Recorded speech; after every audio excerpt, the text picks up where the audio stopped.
My parents cut me off 2 days before my wedding.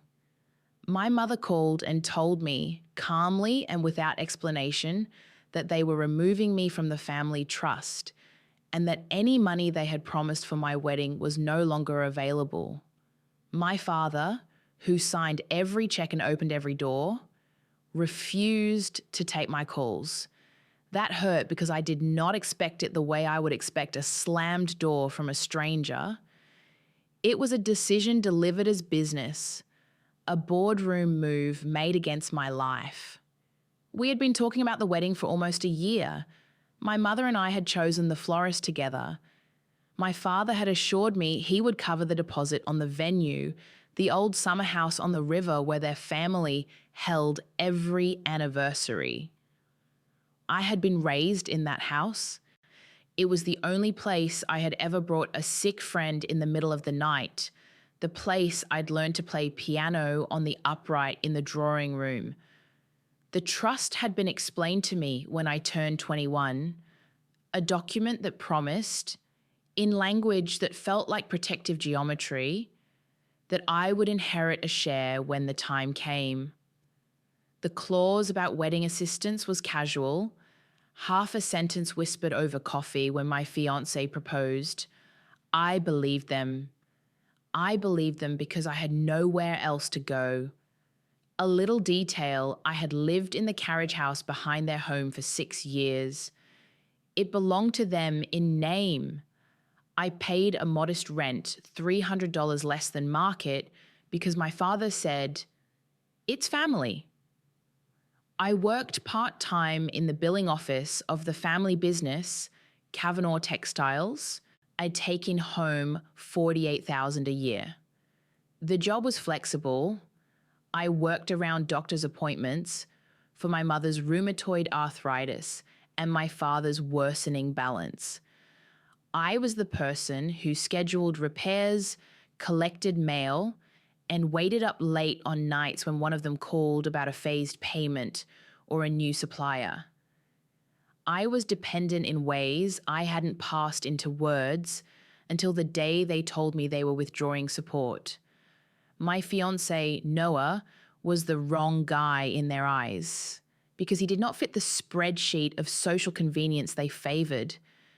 He had no trust fund, no clean pedigree, and a criminal record from years before that involved a mistake and a judge who gave him probation. He had, however, a steady job, working nights as a printer at a local newspaper, and a clear hand with people who were bruised. He drove an older Honda with a cracked side mirror. He had told my mother at one point that he liked to fix things. She had replied that some things were best left broken. They judged him with a quiet, surgical cruelty. When the call came, I was sitting at my kitchen table with the contract for the summer house deposit in front of me. The wedding planner had already paid the deposit to reserve the date, June 18th. The total budget, the one my mother had casually outlined, was close to $40,000. I had started to worry about small things, bridesmaid alterations, the rehearsal dinner, but nothing sudden enough that I expected a corporate-style cut-off. 2 days before the rehearsal dinner, my mother texted, "We can't do this. We're sorry." No explanation, no "we'll talk tomorrow." Just the sentence. When I called, my father said, "We need a cooling off period." The only consequence that arrived immediately was a vendor asking for a credit card number to hold the caterer. I could not provide it. The first loop of escalation happened that night. I remember almost precisely the way Noah held the phone and looked at me, the room filled with the low hum of a refrigerator and the radio from the next apartment. I made a list out loud, the deposit, the rehearsal, the hair appointment.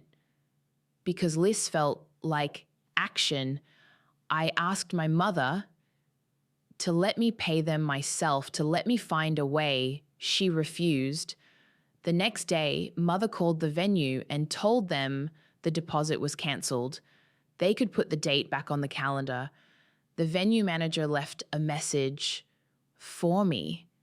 We received a cancellation from Mrs. Kavanaugh. I'm sorry. That was betrayal number 2. Not only money removed, but my plans erased by someone who used our relationship as leverage. I tried to be practical. I sold jewelry I had planned to hand down to my niece. I borrowed $600 from a college friend. Noah picked up extra shifts and cleaned the seats of the delivery trucks at 2 a.m. after his shift. Still, the tenor of the family's response escalated. My brother Luke, who handled communications for the company, began to send me curt, clipped emails about professional boundaries and conflict of interest. He was suddenly distant at family dinners, and at the weekly supply meeting, he avoided my eye. That was the third wave, the professional exclusion. Work that had been mine for years, the vendor spreadsheets, the small contracts, was reassigned. That my paycheck remained in the system for 2 months because they said they were auditing departmental roles. The money coming in slowed, like a faucet shifted to trickle. Every time I tried to get a straight answer, their answers narrowed into procedural language. We need to protect the company, they said. Your role is being reviewed. Then a new thing, the family attorney sent paperwork showing an amendment to the trust. It was dated 2 weeks before the engagement party. The amendment reduced my share and placed decision-making authority in my father's hands alone. The signature looked like my mother's, but the witness line had a different name. I called my mother. She told me she didn't remember signing it. I believed it because memory and omission can feel the same when someone is choosing to forget. People close to me began choosing sides.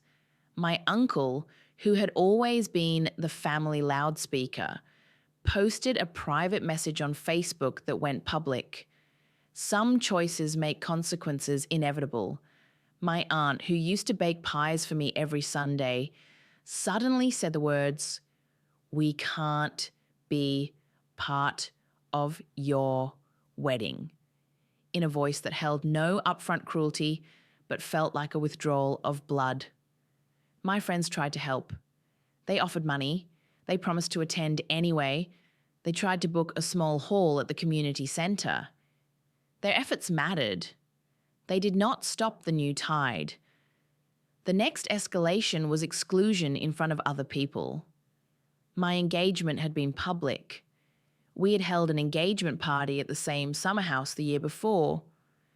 Invitations were sent by my mother to people in town, and she had always been precise about names. This time, and rumors started that Noah had misrepresented his past, that he had applied for a job under a different name, that he had been in trouble for reasons she preferred not to detail.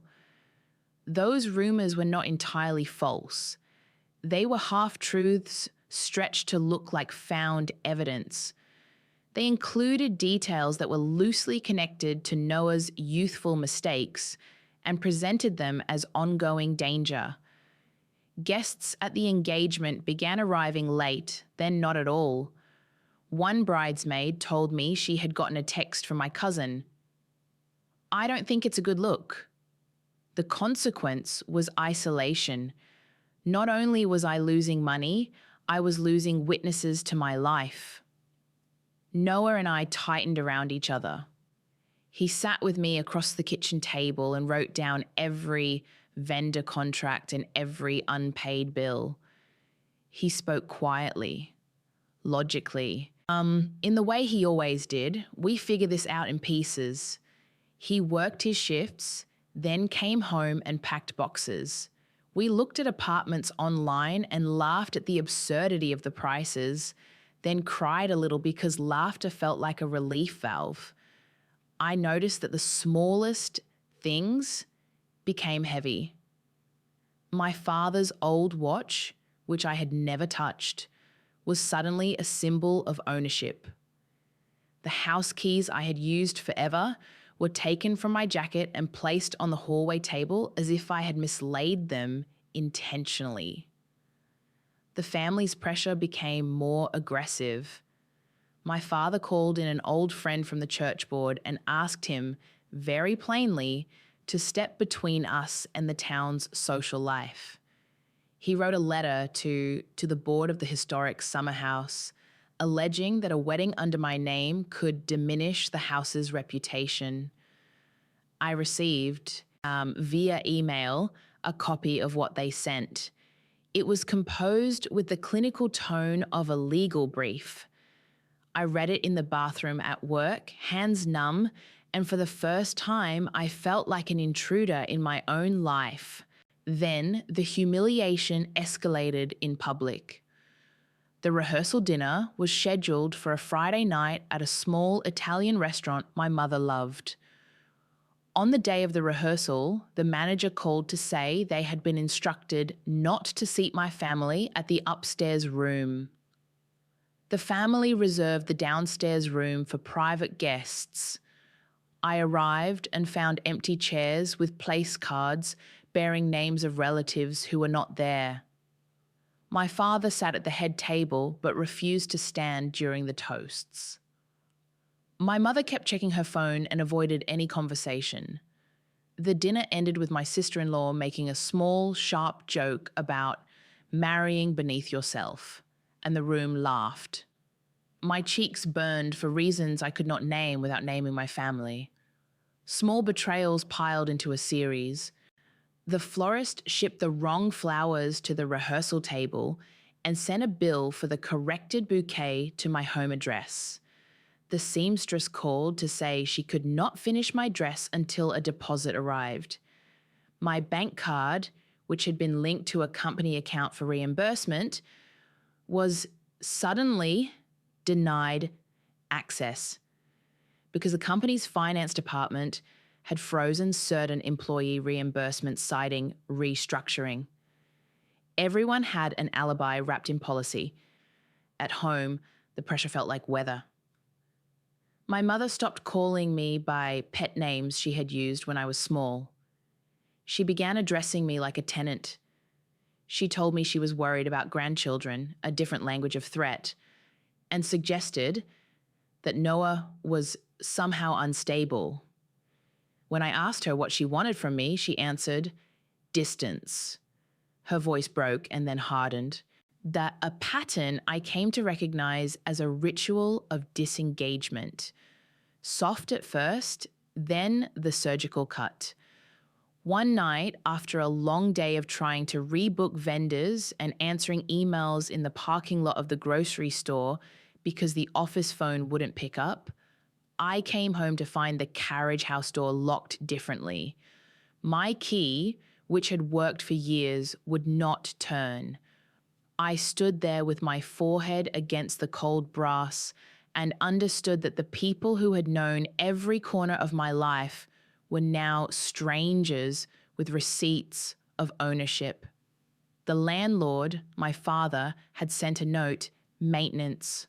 The words sounded like finality. Everything accelerated towards the wedding day. We cobbled together a budget. Friends baked desserts. The community centre let us use their smaller hall for a reduced rate, and my cousin offered her labour as a DJ. Noah took the last 2 weeks of vacation to set up chairs and hang plastic lights in the ceiling. I wrote my vows on hotel stationery at 2 a.m, hand trembling, and did not tell anyone the parts that were the hardest to say. On the morning of June 18th, the day we had circled on a calendar forever, I woke early and sat on the edge of the bed in the bridal suite that a friend had lent us. The room smelled faintly of lilies someone had dropped off and the crepe paper flowers we had recycled from a wedding 5 years ago. I felt in that quiet the old smallness come back, the smallness of a girl who waits for someone to say she is loved. Noah put his hand over mine, fingers rough and warm. He said nothing. That was the only kindness that did not have a ledger attached. The ceremony was small. People who loved me came. My best friend from college, a teacher who had coached me through calculus and my first tragic love, co-workers who had not been allowed to speak at the company meeting. When my father did not come to the front to give me away, some people thought he was ill. He had not told anyone he would not stand. My mother sat in the first row, expression neutral, and did not get up. They watched from their seats as the Reverend watched me. Then I walked alone down the aisle, because the person I wanted at my side was next to me at the altar. The jaw-dropping moment came in a way I did not expect.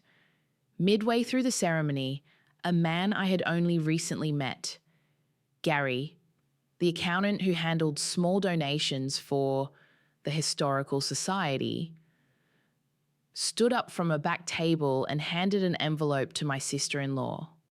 Gary had been a quiet presence during the week, lending a hand with logistics. He had always seemed pleasantly detached. He said softly that he could not in good conscience let what he had found remain silent. He had a copy of a letter signed by my parents and addressed to another party, a letter that contradicted what they had said about the trust. The letter acknowledged their attempt to alter the trust in a way that would have effectively removed me, but it also included language that indicated they had not yet completed the process and that any changes were contingent on a medical assessment that had not been performed. I remember how the room changed. Oxygen seemed to move differently. People leaned forward. My mother's face did not change at first. My father's jaw tightened.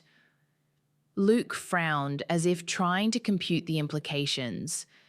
The Reverend folded his hands and looked down, the ceremony stuttering like a record in need of repair. Gary did not make a speech. He simply placed the envelope on the lectern and returned to his seat. The fact of the document, its existence, reframed the action of being cut off from an immutable decree into something contested. That shift was quiet but decisive. There was, of course, no immediate legal adjudication in the church hall. People whispered. Someone asked if this was the right moment. A cousin told a story about how, when she had been a child, my mother used to sew patches on knees and hum. The cousin's voice had the odd, soft quality of someone reminding the room that there had been a different story once. My mother stood up suddenly and left the room.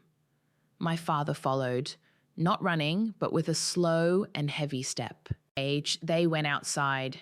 I heard my name called in the hush and felt for a second as if I were a character in someone else's book. The consequences of that envelope unfolded over weeks. It did not undo the things that had happened, the doors that had been closed, the calls that had been unanswered. What it did was reveal that the decision to cut me off was not a simple severing, but a series of choices made by people who worried about appearances and control. The document made their move vulnerable to scrutiny. It gave me leverage, not the indisputable kind that wipes away pain, but the procedural sort that has teeth in a courtroom or a boardroom. We hired a lawyer who specialized in trusts and estates. The lawyer charged by the hour, and I watched the bill as if every dollar was a tick on a clock that spelled fate. The firm sent a letter to my parents requesting mediation. My father, who had always loved process, replied with a terse refusal. He wrote in a formal way that the family had acted in the company's best interest. My brother, who was used to implementing his father's strategies, wrote corporate emails and copied other executives. The public face of the family tightened, but at the edges, their confidence wavered. Practical consequences arrived. The venue returned our deposit because the family had tried to claim it was their event. The caterer offered a partial discount because we had paid early. The Summer House Association issued a formal complaint about coercive behaviour and asked the board to review the dispute. My job at Kavanaugh Textiles became untenable. Luke made changes to the organisational chart and my position was eliminated in the restructuring. The irony was bitter. The people who had told me to be pragmatic now use that same language to justify putting me out on my own. The low point happened a few nights into the legal exchange. A police officer stood on my front steps because the bank had reported suspicious activity linked to an old family account. I had gone to sleep thinking I would find a path forward and woken to the bluntness of being an unmoored adult. Noah sat with me on the staircase while I tried to calm the officer and then tried to explain the difference between a dispute and a crime. When the officer left, their questions lingering like smoke, I felt something inside me that had been steadier than I realized begin to crack. I lost leverage. The company had my old contacts. The bank had frozen accounts tied to the family business that I had used for expense reimbursements. The house that had been my home felt like a house I'd been evicted from by a schedule in someone else's drawer. In that small, heavy room with a fan spinning overhead, I cried in a way I had not permitted myself to before. It was not theatrical, just long and low. Noah did not try to fix it with grand promises. He made a thermos of tea and sat beside me until his voice matched my breathing. That quiet endurance mattered more than speeches. The turning point, the moment that shifted the balance in a meaningful way, came because of an error that had nothing to do with us. My brother Luke had left his laptop at the office during a storm.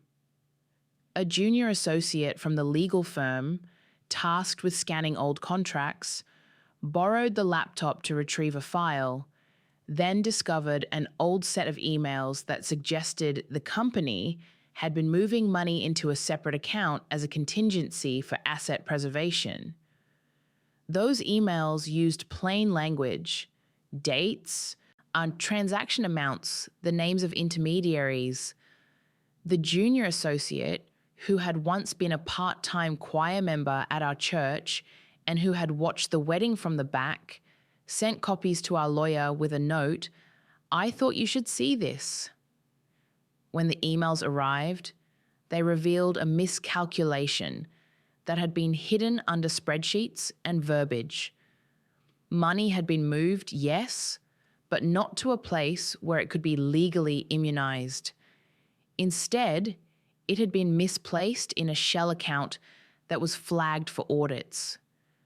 There were invoices with mismatched dates and a transfer that had been routed through an old supplier who had not delivered goods. The error was administrative but consequential. It meant the family's strategy to secure assets against a cutoff had not been completed properly. It meant there was a trail. We used what we had, the envelope Gary brought to the ceremony and the email dump from Luke's abandoned laptop. That combination allowed our legal team to push for a settlement rather than a protracted litigation. The settlement did not magic away the hurt, but it did restore some of what had been taken. We were restored to a financial position where we could keep the carriage house and pay back the small debts we'd accrued. The lawyer's fees were a strain, but they were a cost that bought us space. The consequences were mundane and necessary. My father, cornered by the evidence and public chatter in town, asked quietly to meet. We went to a small coffee shop where the light came through high windows and the floor creaked underfoot. He did not apologize in the way of an inked confession. He offered explanations that circled around fear and responsibility. "We were protecting the company," he said. "I thought I was doing the right thing." I listened. The words landed like objects I did not know how to arrange. My mother sat across from me and said softly that she was sorry for the way she had handled things. Her apology was small, specific, and human. It was not enough to mend everything, but it was the beginning of an honest sentence. Not everyone changed course. Luke kept his job at the company and his distance remained. There were relatives who did not come back to family dinners and some who took years to send a note. But the legal settlement allowed us to move into a small apartment with a view of the river. The carriage house remained in our name by agreement. I found a new job that paid a modestly higher salary, one that had no ties to my family's company. Noah and I rented a U-Haul and filled it with bowls and mismatched chairs, a real couch, and the chipped kettle my mother had given me when I moved out the first time. We built a life that functioned by our own hands. The payoff was not dramatic. My parents did not attend the full reception. They came to the morning after brunch and sat in the far corner. They hugged me in a way that was careful. The power had shifted, not with a fireworks show, but with a set of documents and a slow, stubborn insistence on ordinary rights. We were, in legal terms, back to a place where we could pay our bills and keep our house. We were, in human terms, apprenticed to new boundaries. There were consequences I did not anticipate.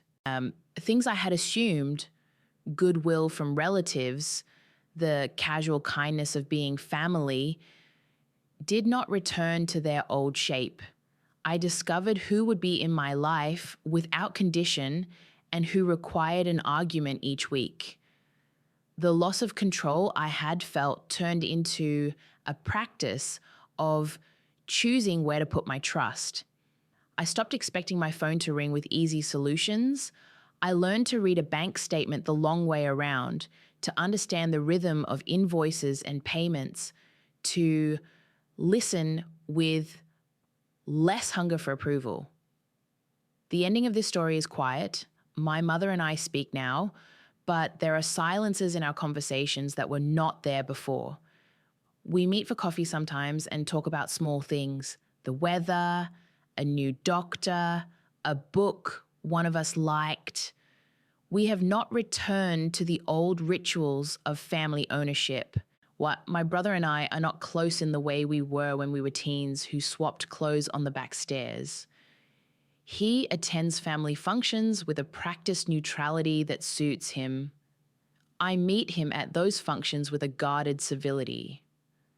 Noah and I have a life that is less glamorous than the plans we once made and more durable in the ways that matter. He still fixes things. He still wakes at 2 a.m. and returns at dawn with ink on his hands. He makes coffee in a pot that hums. He laughs at things that are small and true. I learned the hard way that loyalty is not a currency you can spend without accounting for the cost. I learned that forgiveness is not a switch you can flip. It's a long, sometimes listless project. If I had to name one practical truth I carry now, it is this: documents matter. Not as instruments of revenge, but as the ordinary tools of life. A signature can look like betrayal when it is used to close doors. A letter in an envelope can open them again if someone chooses to look. The world we live in has many little lever rooms. bank forms, wills, emails, and sometimes survival comes down to the care with which we keep track of those things. I don't mean to make you feel sorry for me. I only want to tell you the truth of that time because it is part of who I am now. The wedding was small and real. The jaw-dropping moment, the envelope at the ceremony, changed how we moved forward, but it didn't erase the nights of quiet fear or the days I spent calling vendors and bargaining with myself over small altar flowers. I am married to someone who is plainly imperfect and entirely present. I built a life that is my own. If this story landed with you in any way, please leave a like. If you want to hear more, subscribe for the next story. Did anyone ever cut you off for choices you made? I'd like to know. Leave a comment below.